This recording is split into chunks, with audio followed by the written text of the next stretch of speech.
Hello, my name is Margaret Adele, and welcome to another indie book review. Yes, I'm actually still around, kind of. So this indie book has been on my list for forever before I even knew what the title of it was, because I read the first book in this series was it actually 2 years ago? Or close to 2 years ago at this point? And this was one of the authors that I was lovingly pestering, and as I will talk later, it has proven to me that that pestering really is loving, and that some indie authors really do love it when you are that diehard for the next book. So today I am reviewing Silk Sheets by Andie Barr. This is the sequel to Paper Flowers. The entire series is MM romance. Each book is a different MM romance from the sibling set, and this is honestly one of the only female-written MM romance series that I will read anymore. I have been burned way too many times by fetishizing. However, Andie is not only queer herself, but also has done actual research and has had queer male beta readers to make sure that it's actually what it should be. So this is one of the only exceptions to that rule. But this one in particular is all about the eldest of the Christensen brothers, who is still closeted as of the last book, but you basically knew he was gay. And he is this lawyer for this big crime family. He doesn't really want to be, but you can't really say no to major crime families. And he ends up helping get this hitman off on a murder charge.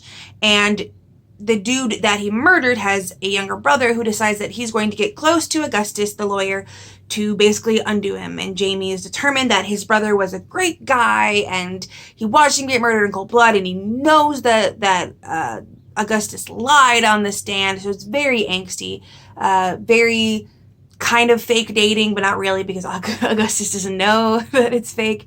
But a lot of angst in that sense. And this one is also BDSM, and I cannot talk from any level of experience if it's very accurate BDSM. However, I have read other own voices BDSM from people who participate in the community and write about it to portray it in a much better light than certain books, which actually doesn't get name dropped but gets vaguely referenced in this one, have portrayed it as. So as far as my knowledge goes with reading own voices work, this one tracks.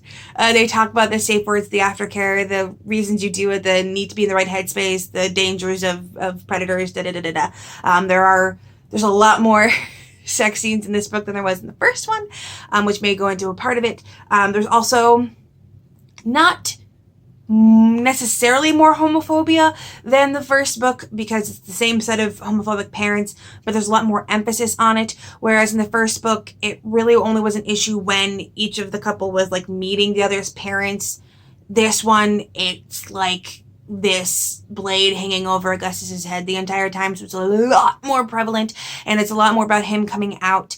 And in general, I always love, well, not always, this is only the second book, but in both of these books, there's a very big emphasis on you need to become a healthier person outside of the relationship as well. They both have things that they need to work on. Jamie, our spy, I guess you could call him, has to come to grips with the fact that his brother wasn't as great as he thought he was actually pretty horrible at times, and his childhood wasn't actually normal and healthy, and he's got to unlearn that while also grieving the brother that he still still loved. And Augustus needs to come to grips with himself as a gay man, just as a gay man, not coming out of spite or for the sake of another man. He needs to come out for himself, and it's really awesome how there's so much focus on them growing within themselves before the relationship can finally coalesce.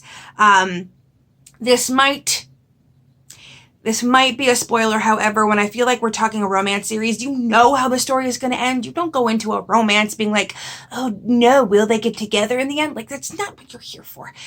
But both the books, the issues that they have to overcome to get together in the end are very big and valid. One of my biggest pet peeves with a lot of romance novels are those silly, easily overcome problems that are basically blown out of proportion.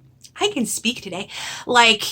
One misunderstanding, and suddenly the couple is broken up, and one conversation fixes it. Yes, that is basically realistic. Yes, real life couples do that. Those real life couples aren't healthy.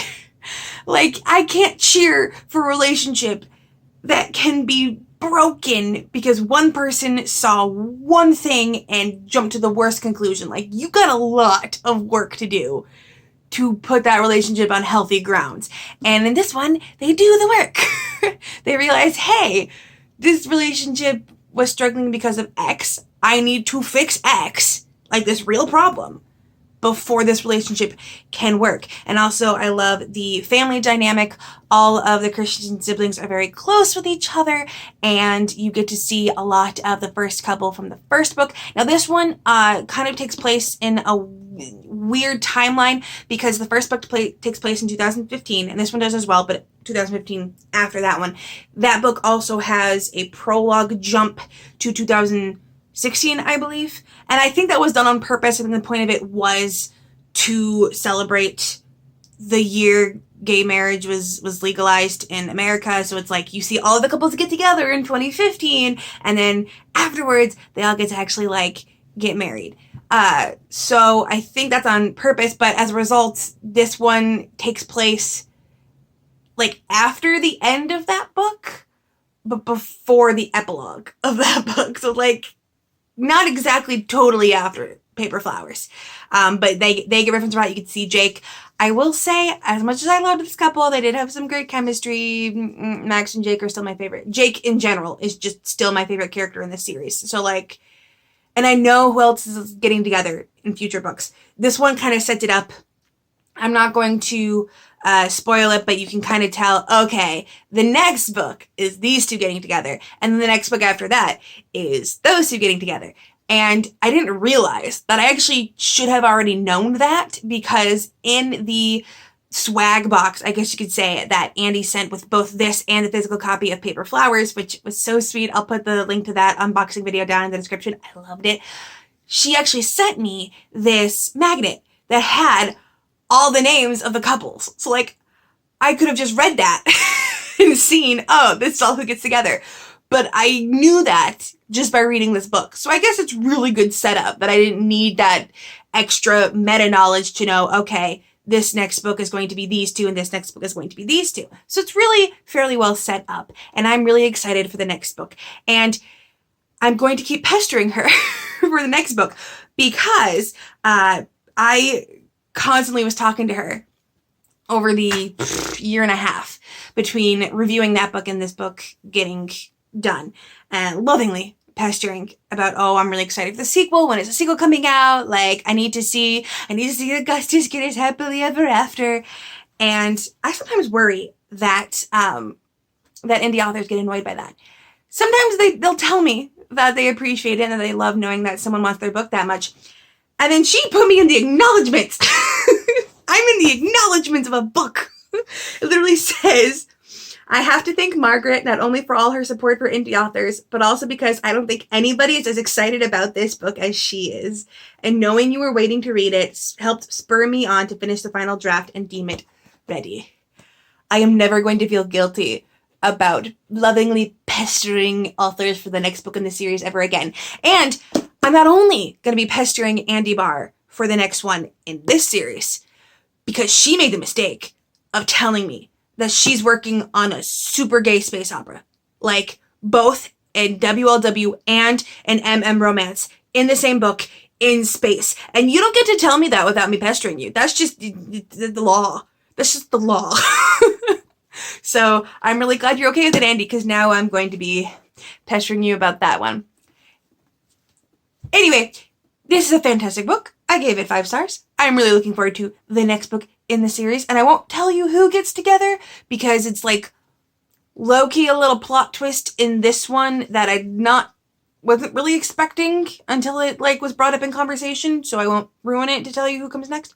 But I appreciate it. I'm super excited. I'm really hoping that I don't have to wait as long, because indie authors have spoiled me for waiting times, because when they're releasing 2 to 3 books a year, suddenly having to wait an entire year for one book feels like an eternity. So that is it for this one. Highly recommend it for anyone that likes romance. Obviously, you don't necessarily have to read the first one first to get it. Although while you were watching this entire review video, if you haven't already read the one, I don't know. They can be done as standalones if you want. However, it is so much nicer and sweeter, and you get all the more Easter eggs and all the more depth of that first relationship if you read that one first and then go on to this one. And then I will go into the next one. And I'm super excited about it. Also, completely random side note, because I've had a couple indie authors like mention this, like, oh, just so you know, because it's an advanced copy, it's going to come with the sticker, and they get so nervous, like, I'm going to be mad, and I need y'all to understand, to a booktuber, that ARC sticker is a badge of honor. Seriously. Like, booktubers are like, ha, I have an ARC. Like, never ever going to be a bad thing to have a advanced reader copy tag on the book, ever. So if you're trying to offer me a physical copy and you're nervous about that, don't be. I love it. Now, as usual, still closed. Still until summer. I have been barely reading any review books. I have been reading a lot, actually. My reading's actually held pretty steady. I just am enjoying being able to randomly pick whatever book I want to read next instead of, oh, okay, I have to read this one. But I do love it, and I love every indie author that sent me a book. Thank you so much. Really hoping to get open by summer. Fingers crossed. I probably will have to step up my game a little bit before then, though. With nothing else to say, I hope you have a wonderful day and a marvelous tomorrow.